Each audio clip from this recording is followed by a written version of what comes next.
Shalom Bapak Ibu Saudara-saudari pemirsa ibadah online yang mari dimanapun Bapak Ibu berada saat ini. Puji Tuhan kita dapat berjumpa kembali dalam ibadah online yang mari yang ke-137 ini. Kami menyambut dengan gembira respon Bapak Ibu Saudara-saudari semuanya yang mengikuti ibadah online melalui YouTube ini. Doa dan harapan kami, Bapak Ibu Saudara-saudari semua dalam keadaan sehat-sehat selalu dan diberkati oleh Tuhan. Tema ibadah online yang mari yang ke-137 hari Sabtu tanggal 25 Maret 2023 adalah panduan misi, gereja mengutus misionari. Dengan pembicara Bapak Pendeta Dr. Immanuel Ndon, SH MPH dari Pematang Siantar, Sumatera Utara. Mari kita mulai ibadah online yang hari ini dalam nama Bapa, Putra, dan Roh Kudus, yaitu di dalam nama Tuhan Yesus Kristus. Amin. Bapak, Ibu, Saudara-saudari semuanya, sebelum kita menaikkan pujian penyembahan kita di hadapan Tuhan, mari kita membaca firman Tuhan yang terambil dari Matius pasal ke-28, ayat 18 sampai ayatnya yang ke-20. Demikianlah firman Tuhan. Yesus mendekati mereka dan berkata, "Kepadaku telah diberikan segala kuasa di sorga dan di bumi. Karena itu pergilah, jadikanlah semua bangsa muridku dan baptislah mereka dalam nama Bapa dan Anak dan Roh Kudus. Dan ajarlah mereka melakukan segala sesuatu yang telah kuperintahkan kepadamu, dan ketahuilah, aku menyertai kamu senantiasa sampai kepada akhir zaman." Kita naikkan pujian bersama yang berkata, Tuhan selalu menolongku.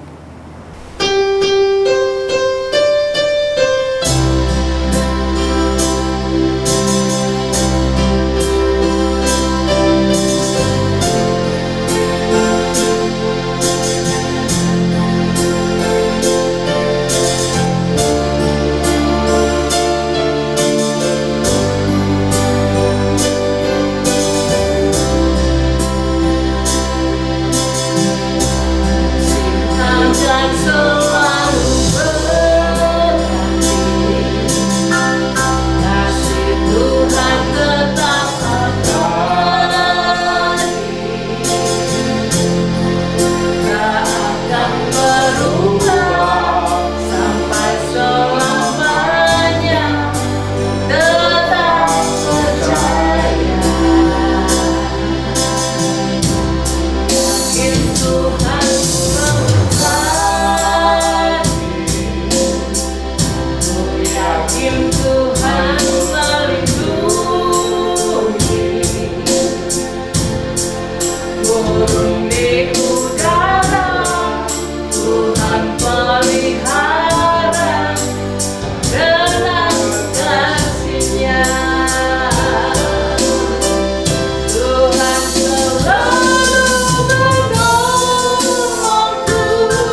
kita akan pujikan selanjutnya dengan pujian yang lebih dengan sukacita.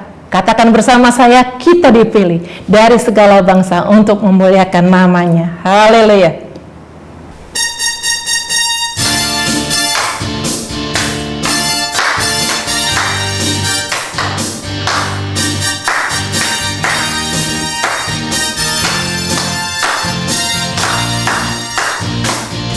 Kita dipilih dari segala bangsa, ya kita dipilih jadi umatnya. Kita dipilih demi kudusannya, bawa kemuliaan hanya bagi Dia.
Kau selamatkanku.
Bapak Ibu Saudara terkasih dalam Tuhan, tiba saatnya kita akan mendengarkan kebenaran firman Tuhan yang akan disampaikan oleh hambanya, yaitu Bapak Pendeta Dr. Immanuel Don SH MPH dari Pematang Siantar.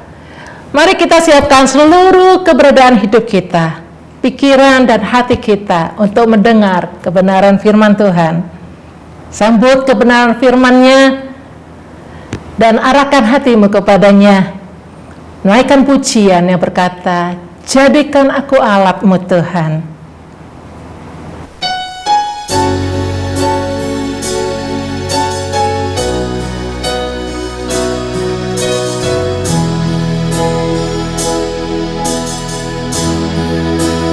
Kami berkumpul Tuhan di hadapan tahta-Mu.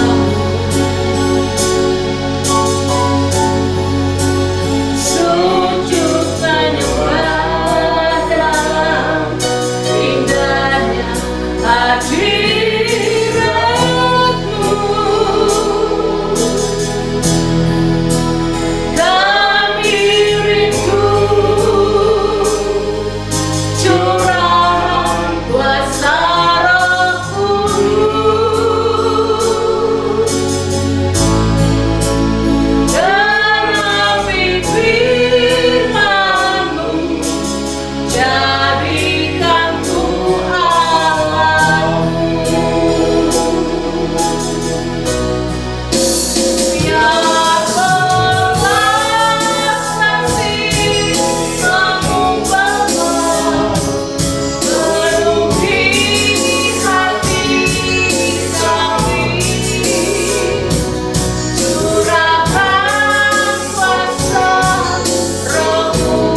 Haleluya, haleluya.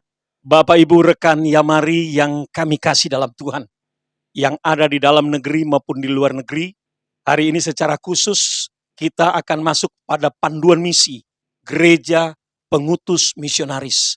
Bagaimana kita secara personal, pribadi, dan gereja Tuhan mengambil peran di dalam tugas-tugas pekabaran Injil. Sebelumnya kita berdoa. Bahwa kami Bapa ke dalam rancangan kasih-Mu, Engkau telah menyatakan kasih-Mu yang besar kepada dunia lewat Kristus. Dan hari ini kami menerima kedaulatan kasih Tuhan yang hebat, yang membentuk dan mengubah kami menjadi orang percaya. Di dalam diri kami ada kebangunan rohani, ada gairah api untuk terus memberitakan kabar baik. Berkati kami agar menangkap setiap pesan-pesan Tuhan, menjadi pelaku-pelaku dari kasih Tuhan itu sendiri. Demi nama Yesus kami berdoa. Amin. Bapak Ibu Saudara yang saya kasih dalam Tuhan, panduan misi Gereja Pengutus Misionaris adalah sebuah materi penting yang menjadi perhatian kita. Dalam sepanjang waktu saya berbicara di Yamari, saya banyak memberikan orientasi pada upaya misi dan pekabaran Injil. Panduan misi ini adalah sebuah panduan praktis bagi semua pelayan Tuhan secara pribadi maupun gereja Tuhan yang ingin melipat gandakan keikutsertaan saudara dalam perluasan kerajaan Allah. Dengan membawa kabar Injil keselamatan kepada setiap pribadi di setiap suku, kaum, dan bahasa dan bangsa. Maka dengan cara-cara seperti ini, kita bertanggung jawab dengan firman yang mengatakan, pergilah, jadikanlah semua bangsa muridku. Seperti yang sudah dilakukan oleh Yesus, Guru Agung kita. Yang juga sudah dilakukan oleh murid-murid. Yang juga dilakukan oleh Paulus, Barnabas, Silas, Timotius, Filipus, rekan-rekan sepelayan mereka dan bapak-bapak gereja. Sampai hari ini, sejarah gereja mencatat bahwa Allah bergerak dalam setiap kehidupan para pelayan Tuhan. Mereka-mereka yang bersedia memberi waktu bagi upaya pekabaran Injil. Saudara-saudara, kalau kita berbicara tentang gereja pengutus misionaris, maka dalam benak kita seringkali berpikir hanya beberapa orang sajakah yang dapat melakukan tugas ini? Ataukah gereja dengan jumlah jemaat yang banyak, dengan keuangan yang kuat dan mapan, gereja dengan banyaknya departemen dan manifestasi dari penggembalaan, atau jadwal-jadwal dalam ibadah gereja yang begitu padat, atau kegiatan ibadah kategorial yang sangat spesifik dalam gereja, maka kita dapat katakan gereja semacam inilah yang layak dan mampu mengerjakan tanggung jawab besar ini. Saudara, faktanya kita menemukan bahwa tidak semua gereja memiliki kesadaran dalam menyiapkan dan mengutus misionaris ke ladang misi baru. Bukan karena gereja itu tidak mampu, bukan karena gereja itu tidak memiliki potensi dan sumber daya manusia ataupun keuangan. Yang kita temukan dalam sejarah gereja, bahwa kebangunan rohani dalam kepemimpinan jemaat dan gereja, itulah yang menggerakkan semangat misi di dalam diri pemimpin dan umat serta gereja Tuhan sepanjang sejarah gereja. Kalau kita perhatikan pencurahan Roh Kudus yang dimulai dengan kegerakan doa, melahirkan kebangunan rohani yang besar, kebangun rohanian yang untuk bersaksi, pertobatan massal, gereja rumah lahir, semua murid bertindak sebagai penginjil, terbuka lahan-lahan baru di Yerusalem, Yudea, Samaria, Asia Kecil, Eropa, Afrika, India, seterusnya sampai ke Indonesia. Fakta-fakta ini memberikan kepada kita pengertian bahwa sebuah gereja, satu pribadi yang mengambil bagian dalam pelayanan gereja pengutus misionari adalah orang-orang yang menyadari otoritas di dalam diri mereka sebagai utusan Injil dan memiliki jiwa fasilitator bagi orang lain. Jika saudara yang mendengarkan berita ini entahkah lewat YouTube atau apa saja, ketika Anda adalah bagian dari orang percaya yang membaca Alkitab, yang mempercayai firman Tuhan benar sesungguhnya, mendorong setiap orang terlibat dalam pelayanan ini, saya tantang saudara dalam terang firman Allah untuk bersedia diutus bagi Kristus. Anda dapat menjadi seorang peserta pelayanan yang sangat penting dalam berita pengutusan. Mari kita lihat beberapa hal yang terjadi di gereja mula-mula dan dalam kehidupan kita sampai hari ini mengenai bagaimana pengutusan itu terjadi.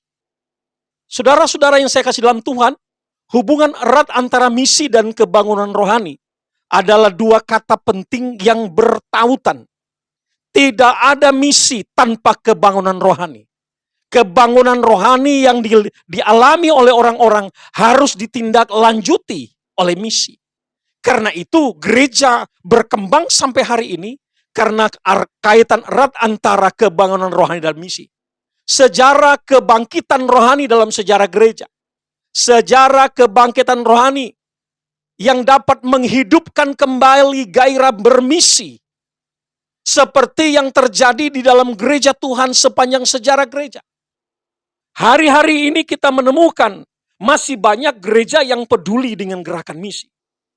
Tetapi kita mendorong hari ini agar keterlibatan semua kita, baik jemaat maupun hamba-hamba Tuhan, masuk dalam kaitannya dengan misi. Maka Anda perlu mengalami kebangunan rohani.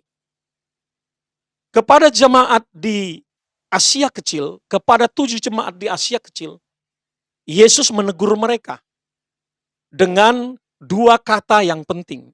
Pertama, mereka dipuji. Kedua, mereka dikecam. Dipuji berkaitan dengan dedikasi mereka, kesetiaan mereka menyerang kuasa-kuasa gelap, pengajaran-pengajaran sesat, menolak hamba Tuhan palsu.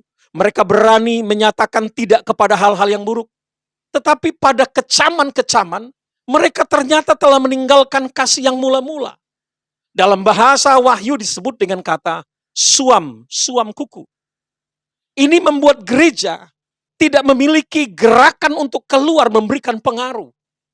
Saudara, kita bisa melihat gereja diberkati dengan fasilitas dan keuangan, sumber daya manusia yang hebat. Tetapi kalau mereka suam kuku, maka gereja itu banyak memberi potensi hanya untuk mereka yang ada di dalam gereja. Salah satu pelayanan utama bagi kita yang terlibat dan mengasihi Tuhan adalah memberi diri kita, menggunakan otoritas kita untuk melakukan tugas-tugas yang besar. Kita melihat bagaimana Alkitab mencatat dan perjalanan sejarah gereja bahwa Kristus memberi gereja guna meningkatkan kualitas pelayanannya dengan memberikan otoritas. Saudara-saudara, kalau kita memperhatikan misionaris pertama atau misionaris formal yang diutus pertama kali ke dalam pelayanan misi, bukanlah mereka yang berasal dari gereja utama. Pada waktu itu di Yerusalem merupakan pusat dari kegerakan Injil. Bukan Yerusalem sebagai pusat di mana orang-orang itu diperlengkapi dan diutus, tapi justru dari gereja kecil, gereja yang ada di Syria, yaitu gereja Antioquia. Mereka adalah orang-orang yang memiliki kualifikasi sebagai rasul dan pengajar. Mereka yang mengalami lawatan Roh Kudus, orang-orang yang menggunakan puasa dan doa sebagai perisai iman yang membangun hidup rohani mereka. Nanti kita temukan di dalam catatan Kisah Rasul 13 ayat 1-3. Mencatat bagaimana otoritas mengutus misionaris itu dilakukan oleh orang-orang yang mengalami kebangkitan rohani, mengalami kebangunan rohani di dalam hidup mereka. Siapa yang mengutus gereja?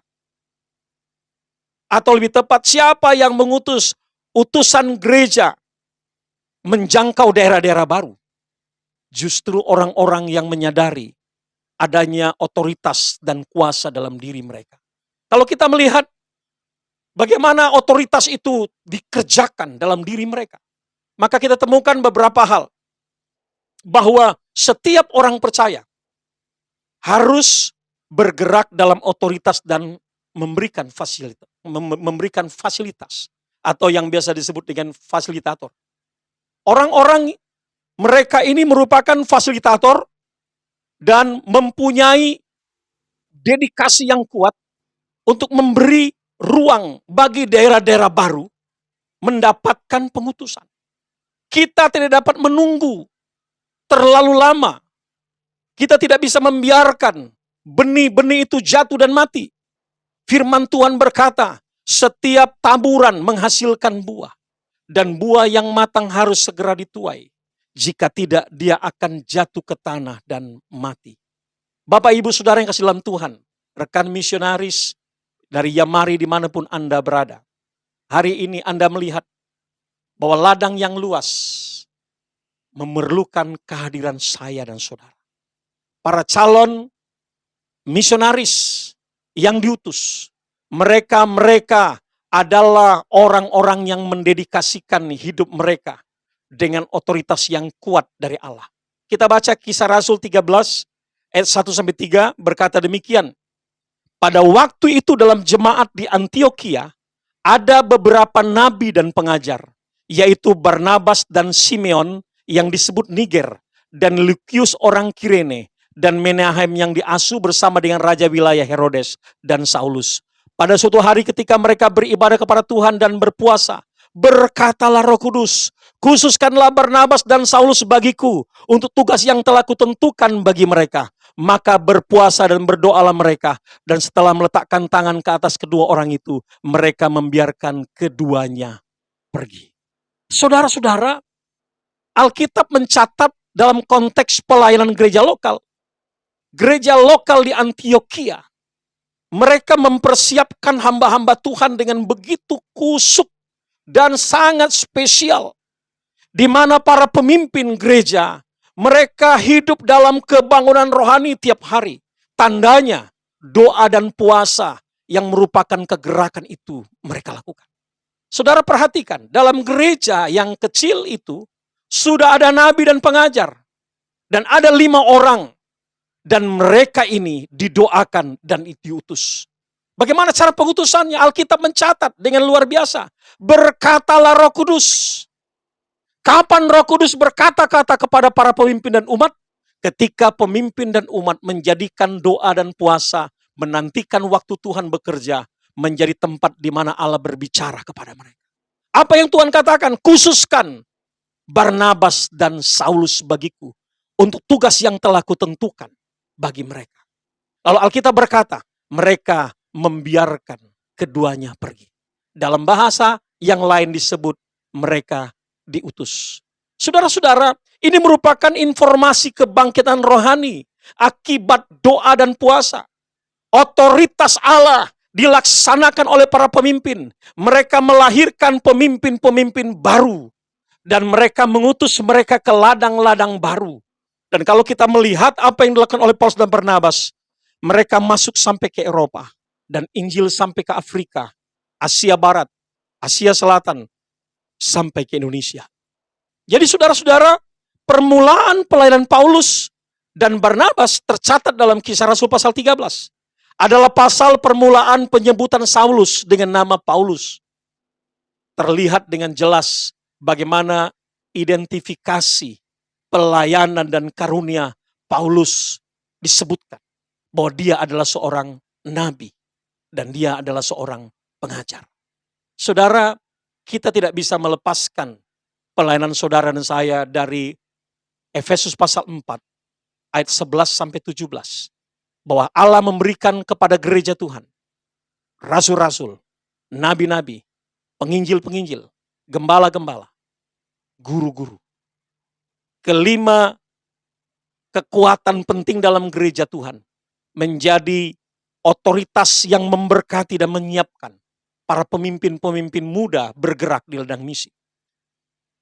Lalu di situ disebutkan bahwa kelima-limanya adalah nabi dan pengajar. Bahkan kalau saudara perhatikan nama-nama mereka, menjelaskan tentang identitas dari mana mereka berasal. Dikatakan sini, Barnabas seorang Lewi dari Siprus. Simeon yang disebut Niger. Ini adalah orang kulit hitam, kemungkinan besar dari Afrika. Lukius, seorang dari Afrika Utara. Menahem dan Saulus atau Paulus, seorang Yahudi, berkeluarga negaraan Romawi. Dengan disebut kelima orang tersebut, saudara, dengan latar belakang yang mereka miliki, menunjukkan bahwa kekristenan setelah lebih dari 10 tahun kematian Stefanus merupakan perpaduan kelompok manusia misionaris dari berbagai latar belakang suku, bangsa dan etnis yang berbeda. Ini apa? Ini bercerita tentang apa? Bercerita tentang dampak dari doa puasa, dari ketaatan para pemimpin, dampak dari kebangunan rohani yang terjadi secara luar biasa dalam kehidupan umat Tuhan dan gereja pada gereja mula-mula. Bapak, Ibu, Saudara yang saya kasih dalam Tuhan, berpuasa dan berdoa merupakan cara untuk kita mempertahankan kebangunan rohani. Ketika gereja berhenti dari doa dan puasa, berhenti dari ketaatan melaksanakan firman Allah yang adalah Alkitab itu, maka perlahan tapi pasti saudara akan mengalami dekadensi kemerosotan spiritual. Dalam pasal 13 disebutkan hal seperti itu. Dalam ayat 2 dan 3 disebutkan bahwa pemimpin gereja berpuasa dan berdoa. Sebuah kebiasaan yang sudah kita temukan sejak awal kekristenan. Artinya lebih dari 10 tahun kebiasaan dan berdoa masih merupakan ciri dan kebiasaan gereja Kristen mula-mula. Setelah Yesus mengajarkannya, setelah terjadi kebangunan rohani di loteng Yerusalem. Bapak, Ibu, rekan Yamari yang saya kasihi, orang-orang Kristen boleh bertambah. Gereja-gereja dibangun semakin luas kemana-mana. Kesibukan saudara sebagai hamba Tuhan dan umat Kristen semakin tinggi. Kemajuan bisa terjadi. Tetapi kebiasaan baik dan gaya hidup kekristenan harus kita pertahankan. Apa itu? Mempertahankan doa dan puasa sebagai kekuatan kebangunan dan kebangkitan rohani bagi kita. Sehingga kita tidak menjadi lesu. Kita mampu mempertahankan iman kita. Saudara-saudara, setelah pemilihan dan pengutusan Barnabas dan Paulus dan kawan-kawan dalam pelayanan ke bangsa-bangsa, maka Alkitab mencatat pola yang sama yang sudah dialami oleh Paulus dan Silas dilakukan secara estafet kepada generasi-generasi selanjutnya yang kita sebut sebagai murid-murid dari rasul-rasul yang dalam sejarah disebut dengan bapak-bapak apostolik. Maka pola yang sama ini dilakukan oleh Paulus untuk menemukan misionari muda yang dapat mendampingi Paulus dan Barnabas untuk melanjutkan estafet dari pelayanan itu. Orang-orang muda itu mulai ditemukan lewat doa mereka, lewat penyisiran perjalanan mereka ke berbagai macam daerah. Sehingga akhirnya dalam perjalanan-perjalanan Paulus dan teman-teman, mereka menemukan orang-orang muda yang selanjutnya merekalah yang bertanggung jawab dalam estafet dedikasi pelayanan misi. Sehingga hari ini kita mendapatkan Injil dari orang-orang yang secara berkelanjutan dimuridkan dan menjadi bagian dari kerajaan misi Tuhan. Saudara-saudara, apa yang membuat gereja Tuhan bertahan sampai abad keempat sebelum terjadi perubahan-perubahan? Karena api kebangunan rohani tetap kuat. Saudara-saudara, begitulah cara murid Paulus yang bernama Timotius dipilih, ditemukan, dan akhirnya dia mendapatkan pembinaan secara langsung. Kisah Rasul 16 ayat 1-3 berkata begini. Paulus datang juga ke Derbe dan ke Listra. Di situ ada seorang murid bernama Timotius. Ibunya adalah seorang Yahudi yang telah menjadi percaya, sedangkan ayahnya seorang Yunani. Timotius ini dikenal baik oleh saudara-saudara di Listra dan di Ikonium, dan Paulus mau supaya dia menyertainya dalam perjalanan. Paulus menyuruh menyunatkan dia karena orang-orang Yahudi daerah itu, sebab setiap orang tahu bahwa bapaknya adalah orang Yunani. Bapak Ibu, Paulus menemukan orang muda. Paulus menemukan bibit unggul.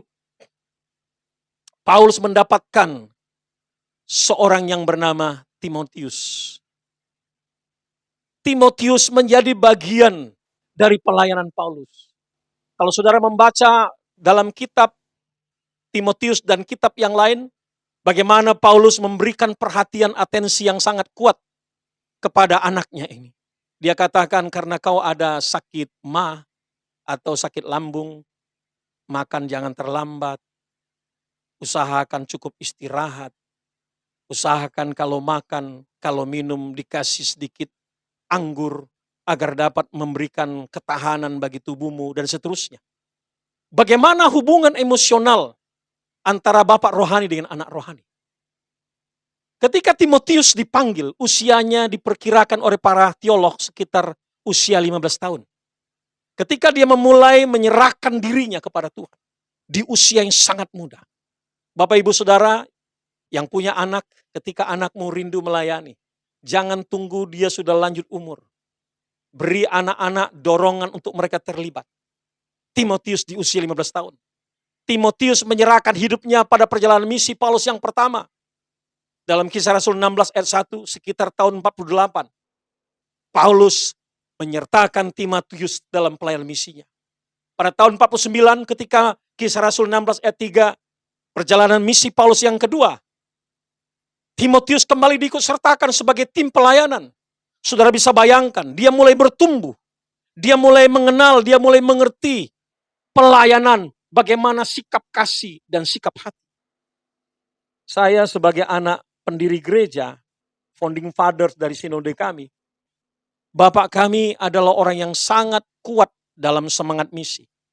Beliau selalu melibatkan kami di waktu-waktu libur sekolah, waktu kami masih SD, pada waktu di mana kegiatan sekolah berhenti, kami diikutsertakan oleh orang tua. Jalan jauh, naik sepeda, jalan kaki, naik kereta api, dan pergi ke daerah-daerah terpencil. Dan kami melihat dengan mata kepala sendiri, bagaimana orang tua kami dengan kasih yang kuat membimbing, membina, melayani murid-murid yang ada di daerah. Dan akhirnya mereka menjadi gembala-gembala di daerah itu, menjadi guru-guru, menjadi rasul nabi di daerah itu dalam rangka pemberitaan Injil. Saya tumbuh menjadi seorang misionaris karena dengan mata kepala dan perasaan hati yang dalam, saya berjalan bersama dengan mentor saya, orang tua kami, Pendeta Lukas Yakub Endun. Perjalanan misi yang ketiga, Paulus kembali menyertakan Timotius sekitar tahun 51 abad pertama. Dan ini memberikan sebuah catatan kepenggembalaan bagi Timotius dengan begitu banyak segudang pelayanan misi dan pelayanan orientasi penggembalaan dalam catatan Alkitab dari Tesalonika dan kitab-kitab yang lain. Mencatat bagaimana Tuhan mempercayakan orang muda bernama Timotius sebagai seorang misionaris baru, dipercayakan melakukan tugas penggembalaan dan kunjungan misi ke 5 gereja lokal yang sudah berdiri dan yang sedang dibina oleh Paulus, Barnabas, dan Timotius. Pertama kita lihat Tesalonika. Tesalonika ini adalah sebuah gereja yang berdiri dalam perjalanan pelayanan Paulus. Yang pertama. Dan Timotius menggembalakan di situ. Saudara bisa bayangkan tempat di mana gembala senior menggembalakan, juniornya dipersilakan untuk melanjutkan penggembalaan di situ. Apakah ini tidak bisa kita katakan estafet misi? Kota kedua Korintus merupakan kota dengan kondisi karunia rohani yang hebat. Dan perjuangan rohani tidak kecil di sana. Di Korintus, Timotius melakukan upaya misi sebagai gembala. Di Filipi, di Berea, bahkan di Efesus. Di Efesus ini, Rasul Paulus menurut tradisi gereja tahun 65, Paulus mentabiskan Timotius menjadi uskup. Dan di Efesus, Timotius melayani sampai dia wafat tahun 97. Saya mau katakan ini kepada saudara sebagai catatan sejarah, bahwa Tuhan memakai orang-orang muda yang disiapkan, dimuridkan, dan diutus bagi misi dunia. Gereja harus mengambil peran ini. Orang percaya, hamba-hamba Tuhan, mari kita berpikir tentang estafet selanjutnya pelayanan kita. Suatu saat kita akan berakhir, usia kita akan tutup, tetapi kita tidak membiarkan Injil berhenti pada diri kita. Kita memuridkan sebanyak-banyaknya orang. Pengutusan terjadi, bahkan dalam penggembalaan gereja kita pun. dapat digembalakan oleh para junior, orang-orang yang terlibat selanjutnya. Saudara-saudara, apa yang harus kita lakukan dalam tanggung jawab misi kita selanjutnya? Yang perlu menjadi perhatian kita selanjutnya, bagaimana kita menyertakan orang-orang muda dalam tanggung jawab misi kita. Hari-hari ini IT, teknologi sangat penting, sangat besar. Dan mereka, anak-anak muda yang sedang memegang kendali IT. Mari kita mendorong anak-anak muda menggunakan segala teknologi untuk membantu perluasan pekerjaan Tuhan. Aktif dalam memfasilitasi bagian terakhir adalah tugas seorang hamba Tuhan. Salah satu cara terbaik yang dapat kita lakukan sebagai misionari yang berada di tempat asal kita adalah menjadi fasilitator bagi orang-orang muda. Kenapa kita menjadi fasilitator? Karena fasilitator ini adalah seorang yang membantu sekelompok orang untuk memahami tujuan bersama. Dan membantu mereka membuat rencana guna mencapai sebuah tujuan tersebut. Jadi kita membantu orang-orang muda. Para petobat baru dalam gereja awal, mereka mempunyai pengetahuan yang sedikit tentang Yesus. Dan itu terjadi pada hari ini juga. Ketika kita baru bertumbuh, mengenal Yesus, pengetahuan kita sangat dingin. Sangat dangkal. Tapi orang-orang yang baru percaya, mereka membutuhkan orang-orang yang dapat menjadi teman mereka. Atau yang biasa kita sebut sebagai fasilitator. Orientasi ke dalam membangun dan membantu orang-orang muda menemukan visi Tuhan dalam diri mereka. Ananias adalah contoh seorang fasilitator di dalam Alkitab. Pada waktu Saulus bertobat menjadi Paulus, apakah saudara berpikir pertobatannya itu akan berjalan dengan mudah? Dia dengan tiba-tiba menjadi seorang tokoh yang berani berbicara tentang kasih Tuhan kepada orang lain? Tiba-tiba dia tercelik matanya dengan sendiri dan dia bisa bertindak dengan sendiri? Tidak. Paulus, orang yang sudah menganiaya gereja, ketika dia bertobat, dia membutuhkan fasilitator. Dan Tuhan mengutus Ananias dalam Kisah Rasul pasal 9. Bagaimana Ananias diutus bertemu dengan Saulus di Damaskus. Orang-orang Damaskus tidak tahu rencana jahat dari orang ini. Tetapi Allah menghentikan rencana itu. Dan menjadikan orang jahat menjadi orang baik. Dan orang ini menjadi alat Tuhan. Jadi Tuhan mengutus Ananias untuk menjadi fasilitator. Agar membawa si penganiaya gereja terbesar dalam gereja mula-mula. Menjadi orang yang melayani Injil dalam gereja.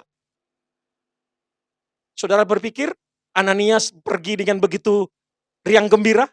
Oh tidak. Alkitab dalam ayat yang ke-7. Ayat yang ke-17 sebelum dan sesudahnya. Ananias berkata kepada Tuhan, bukankah orang ini jahat Tuhan? Dia ingin komplain. Tetapi ayat 17 berkata dengan kuat pada kita. Lalu pergilah Ananias ke situ dan masuk ke rumah itu.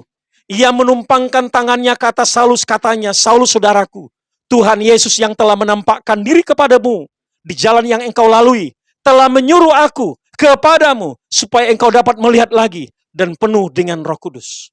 Ayat 17 ini kita temukan apa yang dimaksudkan dengan fasilitator. Dikatakan Saulus saudaraku, Tuhan Yesus yang telah menampakkan diri kepadamu. Ini merupakan konfirmasi bahwa Paulus mendengar suara Yesus dan matanya menjadi buta melihat sinar yang terang. Dan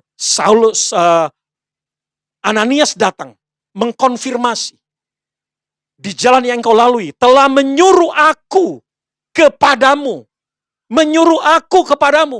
menempatkan Ananias sebagai fasilitator, penolong, guiding bagi Paulus supaya engkau dapat melihat lagi. Ini adalah demonstrasi kuasa mujizat Allah pada diri Paulus yang kedua. Setelah matanya buta dan menjadi celik dan penuh dengan Roh Kudus. Penuh dengan Roh Kudus merupakan peneguhan panggilan yang penuh otoritas kuasa dalam diri Paulus. Haleluya. Saudara Ananias, seorang yang mengasihi Tuhan, mengerti akan ada intimidasi terhadap orang ini.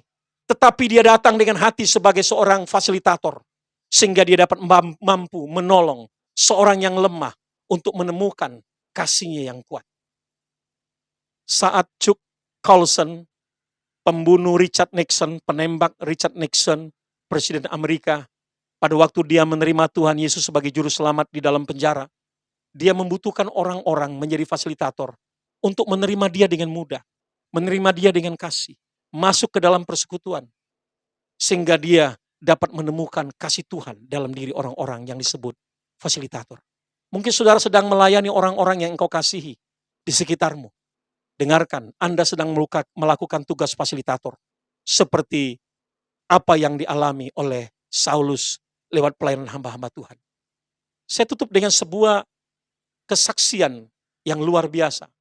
Saya menemukan seorang fasilitator pada tahun 70. Orang tua kami sedang melakukan misi dari Sumatera Selatan ke Lampung. Bersama dengan tim, di dalam timnya ada seorang mantri, ada seorang sekuler. Mereka pergi masuk ke daerah-daerah pedalaman. Dan suatu saat tahun 70-an, saya masih kecil, saya diikut sertakan oleh orang tua dengan kakak abang saya, dengan saudara-saudara saya. Dan di satu kota namanya Kota Martapura, ada seorang bapak bernama kami panggil Om Angau, seorang Tionghoa, seorang pengusaha sukses. Hatinya sangat mengasihi Tuhan. Dan dia menjadi fasilitator bagi penyebaran Injil di wilayah itu. Banyak hamba-hamba Tuhan mendapatkan perhatian, dukungan baik finansial. Tapi yang paling penting rumahnya, kamar-kamarnya digunakan oleh beliau untuk mempersilahkan hamba-hamba Tuhan yang dalam perjalanan jauh lelah untuk beristirahat, makan, minum, dan berangkat dengan sukacita. Beliau menjadikan rumahnya sebagai rumah singgah hamba-hamba Tuhan. Om Angau bukan pendeta. Bukan orang yang hebat dalam ucapan kata-kata. Tetapi dia memberi dirinya sebagai fasilitator bagi rumah singgah kepada hamba-hamba Tuhan yang sedang dalam perjalanan pelayanan. Bapak Ibu, pelayanan misionaris memerlukan komitmen dari setiap kita yang bekerja. Tetapi saudara yang diberkati Tuhan, saudara yang memiliki fasilitas, gunakan fasilitas saudara, memfasilitasi siapapun. Kalau ada hamba Tuhan sedang merintis di kotamu, dan memulai sebuah pelayanan tanpa tempat, engkau yang punya rumah, jadikan rumahmu sebagai rumah doa, jadikan rumahmu sebagai rumah singgah, jadikan rumahmu sebagai rumah misi, untuk dari tempat itu terjadi kegerakan, sehingga gereja Tuhan lahir, bertumbuh di desamu, di kotamu, lewat rumah dan hidup. Semua kita, apabila mempersilakan Allah Roh Kudus bekerja dalam diri kita, tentunya kita akan dipakai oleh Tuhan pada generasi ini. Biar kiranya firman Tuhan menolong untuk saudara dan saya bertindak lebih dalam tugas misi kita. Amin. Kita berdoa. Terima kasih Bapa. Kami ingin bertindak, kami ingin bekerja. Terus dalam panggilan-Mu. Kami tahu kami punya otoritas. Tuhan beri kuasa kepada kami untuk menemukan orang-orang yang baik, orang-orang yang kuat, orang cakap. Dan kami juga diberi tanggung jawab melatih, memuridkan mereka. Dan kami yang memiliki berkat bersedia memfasilitasi hamba-hamba Tuhan dengan uang kami, dengan rumah kami, dengan kendaraan kami, dengan traveling yang kami miliki, kami gunakan untuk menopang hamba-hamba Tuhan dalam rangka pelayanan misi pekerjaan Tuhan. Dalam nama Yesus kami berdoa. Amin. Haleluya. Bapak Ibu Saudara-saudari terkasih dalam Tuhan, baru saja kita mendengarkan kebenaran firman Tuhan dengan tema panduan misi gereja mengutus misionaris yang telah disampaikan oleh hambanya, yaitu Bapak Pendeta Dr. Immanuel Ndun SH-MTH. Kami yakin firman Tuhan yang telah disampaikan telah memotivasi kita, melengkapi dan memberkati kita semuanya. Terima kasih kami ucapkan kepada hambanya, yaitu Bapak Pendeta Dr. Immanuel Ndun SH-MTH yang telah menyampaikan firman Tuhan. Tuhan Yesus memberkati Bapak, keluarga, hidup dan seluruh pelayanannya. Atas nama Panitia Konferensi Misi Nasional, kami mohon dukungan doa Bapak, Ibu, dan Saudara-saudari agar pelaksanaan Konferensi Misi Nasional dengan tema implementasi misi masa kini dan dampaknya yang akan diselenggarakan pada hari Jumat tanggal 31 Maret 2023 yang bertempat di MDC Hall, Wisma 76, Jakarta, dengan 3 orang narasumber, yaitu Bapak Pendeta Bagus Sugiantoro, Bapak Pendeta Robi Chandra, dan Dr. Edi Kristianto, dengan berjalan lancar, dan seluruh peserta yang hadir pun semuanya diberkati oleh Tuhan. Bapak, Ibu, Saudara, Saudari pemirsa, sekarang diberikan kesempatan bagi Bapak Ibu untuk memberikan persembahan bagi mendukung pelayanan Yamari. Silakan mentransfer ke rekening Yamari di BCA nomor 39100 33700 atas nama Yayasan Matoria Immanuel. Terima kasih atas dukungannya. Tuhan Yesus memberkati. Bagi Bapak Ibu Saudara yang saat ini sedang mengalami pergumulan dalam hidup karena sakit, persoalan keluarga, persoalan pelayanan, dan banyak hal lagi, serta Bapak Ibu membutuhkan dukungan doa dari kami, silakan menghubungi di jam kerja dengan nomor telepon 021 4585 5697 atau dapat melalui WA di 0877 8488 8642. Kita akan masuk dalam doa syafaat. Sebelumnya kita akan menyanyikan sebuah lagu yang berkata, "Peganglah tanganku ya Roh Kudus."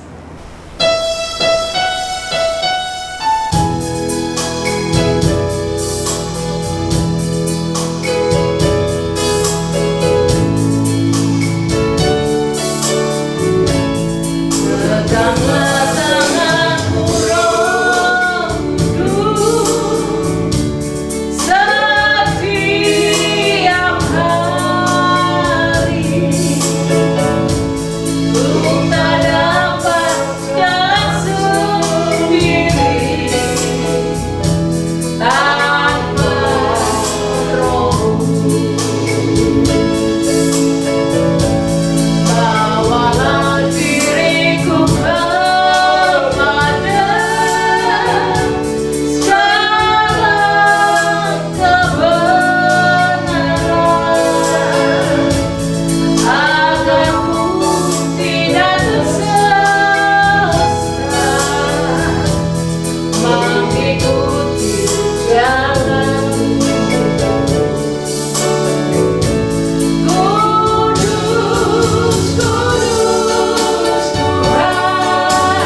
Mari kita berdoa. Allah Bapa di surga, Allah yang Maha Kuasa, kami bersyukur atas pimpinan dan penyertaan Tuhan kepada Yamari, sehingga di bulan Maret Yamari dapat menjadi berkat bagi seluruh pemirsa melalui hamba-hamba Tuhan yang telah menyampaikan uraian firman Tuhan dan juga pemaparan materi kesehatan, serta seluruh tim penata layanan yang telah melayani Bapak Pendeta Dr. Immanuel Endun SH MTH yang telah menyampaikan firman Tuhan dengan tema Panduan Misi Gereja Mengutus Misionaris dalam ibadah online Yamari ke-137 Sabtu 25 Maret 2023. Kiranya kebenaran firman Tuhan yang telah ditaburkan pasti akan bertumbuh dan menghasilkan buah melalui kehidupan seluruh pemirsa yang bersama beribadah maupun Tuhan tempatkan dan mengutus mereka. Allah yang Maha Kuasa, mohon berkat bagi hamba-hambamu yang telah melayani, juga Bapak Pendeta Dr. Immanuel Endun SH MTH dan Vokal Group GKS Tawi Sumba Timur dalam kehidupan pribadi, keluarga, dan pelayanan. Allah Bapa di sorga, di dalam nama Tuhan Yesus Kristus, kami berdoa bagi hamba-hambamu yang akan melayani ibadah online Yamari, baik worship leader, pemain musik, tim multimedia, pengisi pujian, dan para pelayan firman Tuhan, dan akan diawali oleh Bapak Pendeta Andreas Abdianto sebagai pelayan firman Tuhan di ibadah online Yamari ke-138. Kiranya kuasa Roh Kudus yang menolong dan melengkapi hambamu, sehingga pelayanan mereka menjadi berkat bagi seluruh pemirsa, sahabat Yamari yang bersama beribadah melalui YouTube dimanapun mereka berada. Allah Bapa di surga, di dalam nama Tuhan Yesus, kami bersyukur atas pimpinan penyertaan Tuhan bagi panitia konferensi misi nasional dan seluruh persiapan mereka, sehingga saat ini dan 5 hari ke depan sebelum pelaksanaan juga persiapan 3 orang pembicara maupun seluruh hamba-hamba Tuhan dan mahasiswa STT yang telah mendaftarkan diri sebagai peserta hingga pelaksanaannya pada hari Jumat 31 Maret 2023. Kiranya semua dalam perlindungan Tuhan dan berjalan dengan baik dan aman. Allah Bapa di surga, dalam nama Tuhan Yesus, kami berdoa bagi pemirsa yang tidak dapat kami sebutkan nama mereka masing-masing, namun saat ini sedang mengalami berbagai macam sakit yang dialami, baik sedang dirawat di rumah maupun di rumah sakit, juga yang sedang menghadapi tantangan dalam kehidupan karena masalah ekonomi, yang mencari pekerjaan, bagai problema yang dihadapi keluarga Kristen. Di dalam nama Tuhan Yesus, Sang Penyembuh dan Penolong, kami menyerahkan mereka ke dalam tangan-Mu, menjamah, menyembuhkan, serta memulihkan mereka dari setiap sakit, penyakit, pergumulan hidup yang dihadapi. Kami khusus berdoa untuk Bapak Bram Sebastian, istri Ibu Stefani Angelia di Australia, anak Bapak Setiawan Atmaja yang akan melahirkan anak kedua pada akhir Maret atau awal April. Kiranya kuasa Tuhan menyertai sehingga dapat melahirkan dengan baik. Juga mohon lawatan Tuhan untuk bayi Samantha Satya Kamendra, cucu Bapak Joni Ramanto, agar terjadi pemulihan jantungnya, dan Ibu Yuliana Karerihara di Waingapu akan menjalani operasi tumor di Rumah Sakit Kupang. Hanya pertolongan Tuhanlah yang berlaku atas diri anak-anak-Mu.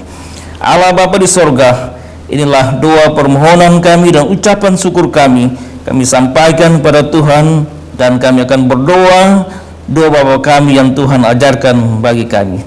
Bapa kami yang di surga, dikuduskanlah nama-Mu, datanglah kerajaan-Mu, jadilah kehendak-Mu di bumi seperti surga.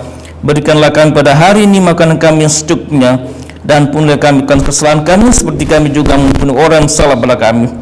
Dan jangan membawa kami ke dalam pencobaan, tetapi lepaslah kami dari perang jahat, karena Engkau yang punya kerajaan dan kuasa dan kemuliaan sampai selama-lamanya. Amin. Sebelum menutup ibadah dan doa berkat oleh hambanya, yaitu Bapak Evangelis Michael Bambang Suwono, kita akan menyanyikan pujian Bumi Penuh Kemuliaan-Nya.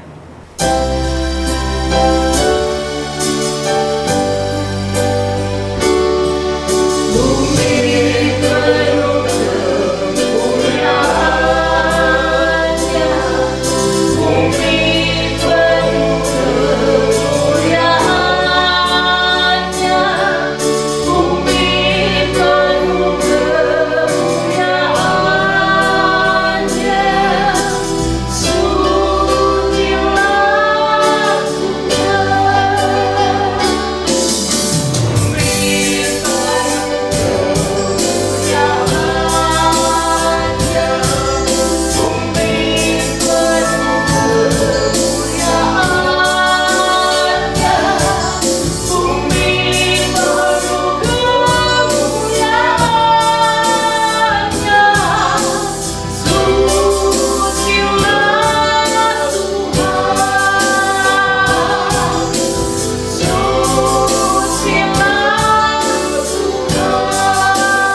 Bapak Ibu, saudara-saudari, para pemirsa, sekarang arahkanlah hatimu kepada Tuhan dan terimalah berkat-Nya. Turunlah kiranya kasih karunia, rahmat, damai sejahtera dari Allah Bapa, cinta kasih Tuhan Yesus Kristus dan persekutuan dengan Roh Kudus menyertai kehidupan pribadi, keluarga, pekerja, dan pelayanan saudara dimanapun saudara berada, mulai saat ini sampai Maranatha. Amin.